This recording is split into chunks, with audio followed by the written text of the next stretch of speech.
باربي لما نزل كسر الدنيا، وتقريبا كل البراندز العالميه اتولت الفكره وكل حاجه فجاه بقت بينك بينك بينك. عملوا كولابوريشنز كتير جدا ونجحوا جدا. بالنسبه بقى للسكين كير، شركه ذا اوردينري ما فوتتش الفرصه وعملت لنا ذا بينك سيرم، ذا اوردينري سوذنج اند ريبير سبورت سيرم.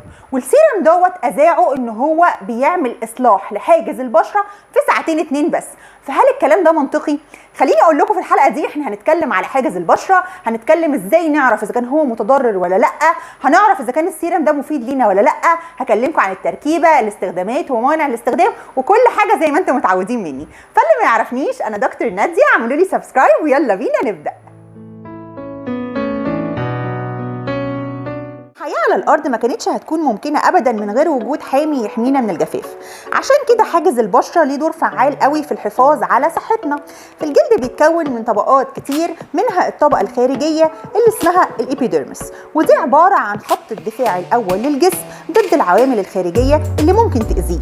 وخط الدفاع ده بيتكون من 3 عناصر مهمة جدا، والعناصر ديت هي السيرامايدز والكوليسترول والفاتي أسيدز، ومع بعض بيكونوا لاصق للبشرة. ومن هنا لما بيكونوا صحيين حاجز البشرة بيكون سليم. وعشان تعرفي حاجز بشرتك متضرر ولا لا، في علامات مهمه جدا عايزاكي تتابعيها. اول العلامات دي لما تلاقي بشرتك فيها جفاف، ده معناه ان في تضرر في حاجز البشره. مش بس كده، في ناس حتى لما بتيجي تغسل وشها بالميه بيحصل احمرار وهيجان، ما بتستحملش حتى الميه على وشها، وبنقول عليهم اصحاب البشره الحساسه، ولكن فعليا ممكن يكون حاجز البشره هو اللي متضرر. عشان كده الجفاف والاحمرار من اهم العلامات. ساعات كتير بشرتنا بتعمل قشور، وده كمان علامه مهمه جدا تكوني عارفه ان في مشكله في حاجز البشره بتاعك. ومش بس كده، خلينا نقول ان كمان القشور ديت ممكن مع الوقت تعمل احمرار وتهيج، واكتر حاجه البنات بتواجهها هي عدم توحيد اللون او الان ايفن سكين تون، وده برده بسبب حاجز البشره. فلو انت عندك اي علامه من العلامات دي، اسمعي بقى السيرم بتاع ذا اوردينري ممكن يعالجها ازاي. الاستخدامات بقى بتاعت ذا اوردينري بارير سبورت سيرم الجديد ان هو بيحسن مظهر حاجز البشره خلال ساعتين وبيعمل على اصلاحها. تاني حاجه بيقلل الاحمرار، ده غير ان هو بيحفظ الرطوبه او الترطيب داخل الجلد بنسبه 96%. ومش بس كده، بيوحد اللون ومناسب لجميع انواع البشره. طب كل ده بيتم ازاي؟ عن طريق تركيبه مميزه جدا هنشرحها دلوقتي، وهنقول ليه السيرم ده كمان لونه بينك. لو حاجز بشرتك متضرر ما تقلقيش خالص، مع سيرم ذا اوردينري بارير سبورت الجديد اي خلل حاصل في حاجز البشره بيساعد على اصلاحه، لان هو سودنج يعني مرطب، وكمان ريبيرنج يعني مصلح، وده بيخلي حاجز البشره بشكل سليم. جماعه بجد انا واقعه في غرام التركيبه، الحاجات اللي موجوده جوه السيرم ده مع بعض كده عامله حته كومبو فظيع. اول حاجه فيتامين بي 12، وده اللي مخلي السيرم لونه بينك. فيتامين بي 12 من الفيتامينات الحلوه جدا المغذيه للبشره اللي بتساعد على تقليل الجفاف وبتزود الرطوبه، وكمان بتحافظ على صحه حاجز البشره. تاني حاجه معانا هي السيرامايدز، واحنا كلنا عارفين السيرامايدز من منتجات سيرافي ان هي بتساعد على الحفاظ على حاجز البشره وبتمنع الرطوبه انها تتبخر، وكمان بتخلي الخلايا لازقه في بعض كويس جدا.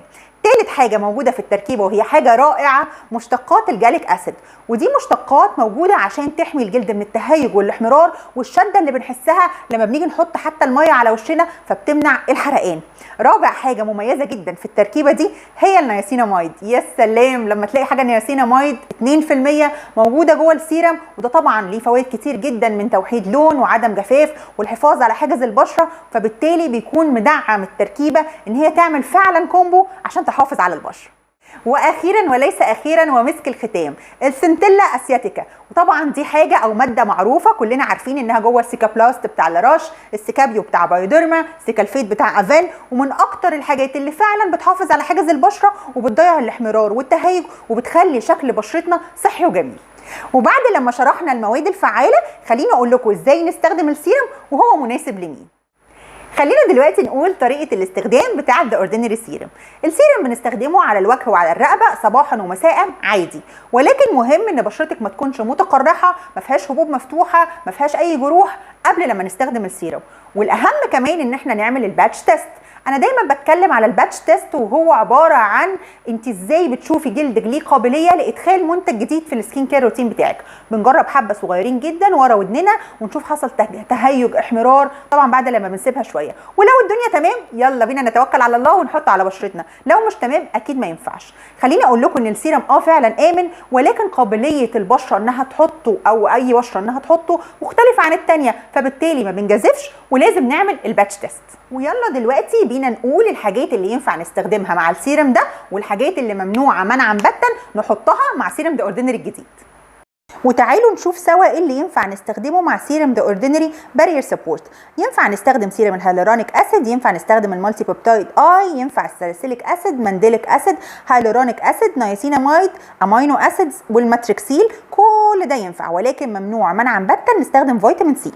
سعر السيرم بره حوالي $17، وده اللي موجود على الويب سايت بتاع ذا اوردينري، واتوقع الفتره الجايه هيكون عليه ريفيوهات كتير جدا، وانا متوقعه برضو انها ريفيوهات ايجابيه قوي لانه فعلا السيرم تركيبته مميزه. وبكده اكون غطيت معاكم كل حاجه محتاجين تعرفوها عن السيرم الجديد. لو اي حد عايز يجربه هستنى تقولوا لي تجربتكم في الكومنتس، وطبعا ما تنسونيش في اللايك والسبسكرايب والشير، وتكتبوا لي الاسئله اللي انتم محتاجين تسالوها عامه، لان انا برد على كل الاسئله زي ما كل متابعيني عارفين. اشوفكم في الحلقه الجايه.